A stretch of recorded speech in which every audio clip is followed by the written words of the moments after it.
നമസ്കാരം ചങ്ങാതിമാരെ, എൻ്റെ പേര് വിവേക് എന്നാണ്. ഞാനിങ്ങനെ ട്രെയിൻ സർവീസ് നടത്താണ്, ചാലക്കുടിയിലാണ്.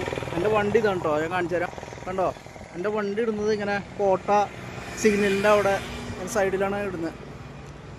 അപ്പോൾ ഇടുന്നത് ഞാനിപ്പോൾ ഈ രാത്രി നമ്മളിപ്പോൾ പല ആൾക്കാരും ടൂറ് അങ്ങനെയൊക്കെ പോകുന്ന ആൾക്കാരുണ്ടാവും.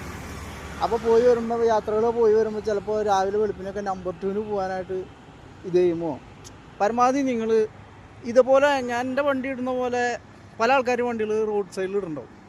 റോഡ് സൈഡിൽ നമുക്ക് വേറെ സ്ഥലം ഈ ക്രെയിൻ കൊണ്ടുപോയി വീട്ടിലിടാൻ പറ്റില്ലല്ലോ. അപ്പോൾ റോഡ് സൈഡിൽ ഉണ്ടാവും. അങ്ങനെയുള്ള വന്നിരിക്കുന്ന ആൾക്കാർ ഒന്ന് സഹായിക്കുക. ഇനി വേറെ ആൾക്കൊരു ബുദ്ധിമുട്ട് വരാതിരിക്കാൻ വേണ്ടിയിട്ടുണ്ടോ ഞാൻ ഈ വീഡിയോ ഇടുന്നത്. ഈ ടയറിൻ്റെ ചോട്ടിൽ ഈ ഫ്രണ്ട് ടയറിൻ്റെ ചോട്ടിൽ പോയി ഇരിക്കാതെ ഇത്ര സ്ഥലമുണ്ട് ഇവിടെ, ഇതിൻ്റെ എവിടെയും അപ്പുറത്ത് എവിടെയെങ്കിലും പോയിരിക്കുക, ഒന്ന് സഹായിക്കുക. ഇത് വേറൊരാൾക്ക് ഇങ്ങനത്തെ ഒരു ബുദ്ധിമുട്ട് വരില്ല കേട്ടോ. ഇതുമേ കൂടെ നമ്മൾ രാത്രി സർവീസ് നടത്തുന്ന